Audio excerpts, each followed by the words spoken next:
जिसे ध्यान में रखकर ही आज पुणे इनको बीएसपी में शामिल किया जा रहा है।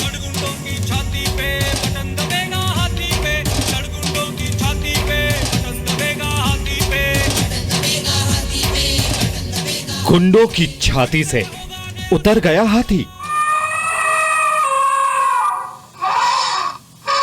जो मायावती अब तक चढ़ गुंडों की छाती पर मुहर लगा हाथी पर ये नारा बुलंद कर रही थी, वही मायावती अब मुख्तार अंसारी जैसे आपराधिक छवि के नेताओं की खुद मुख्तार बन गई हैं।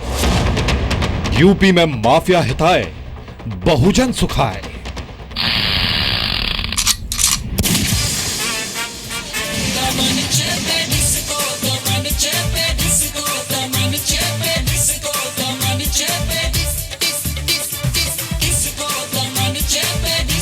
इतने नामी ग्रामी गुंडे हैं तो मैं उनके नाम गिनाने लग जाऊं और इसकी शुरुआत गुजरात से ही होती है। माफिया पर मायावती खुद मुख्तार। जाने कौन सा दानव पनप रहा है यहाँ। कुछ खतरनाक हो रहा है यहाँ पर। सियासत का गणतंत्र। आप नेता हैं, आप लोग नेता हैं। जो लोग बाहर हैं वो लोग आपसे बहुत आशा करते हैं। हम विनती करते हैं कि कुछ कीजिए, कुछ कीजिए। सुनते हैं आप?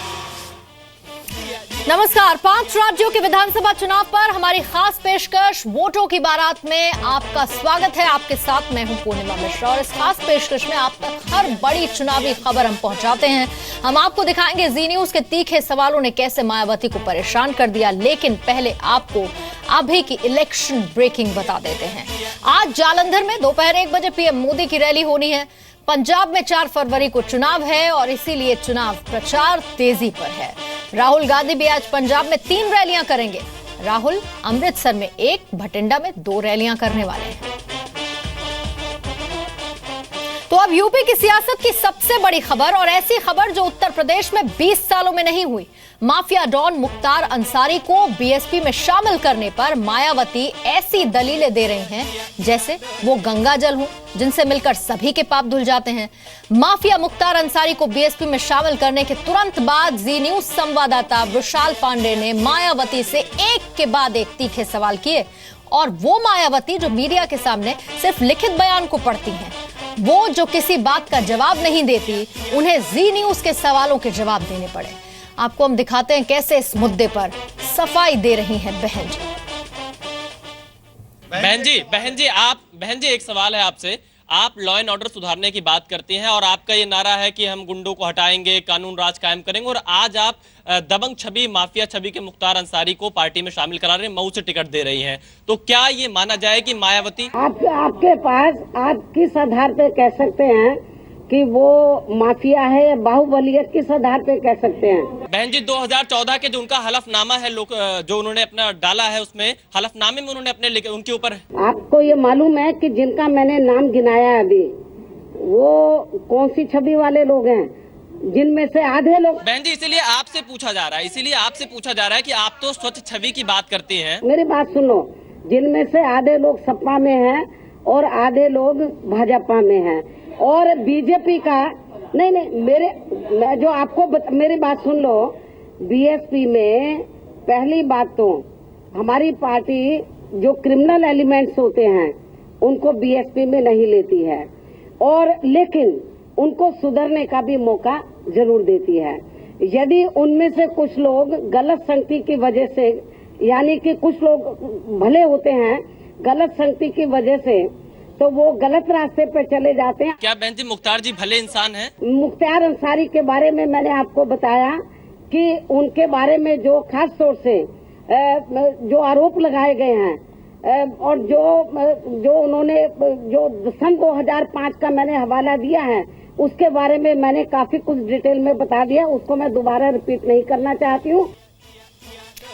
तो आपने सुने मुख्तार अंसारी को लेकर विशाल पांडे के सवाल भी और मायावती का उस पर एक एक जवाब भी। 6 साल बाद बाहुबली नेता मुख्तार अंसारी की फिर से बीएसपी में एंट्री हुई है और 2010 में जिन मायावती ने मुख्तार अंसारी को क्रिमिनल रिकॉर्ड के ही चलते पार्टी से बाहर किया था, दरअसल उन्हीं मुख्तार अंसारी को मायावती ने जैसे गंगा जल छिड़क कर पवित्र कर दिया।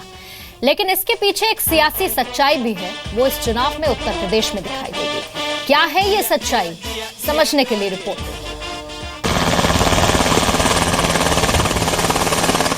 कुमारी मायावती जी जिंदाबाद, बहन कुमारी मायावती जी जिंदाबाद।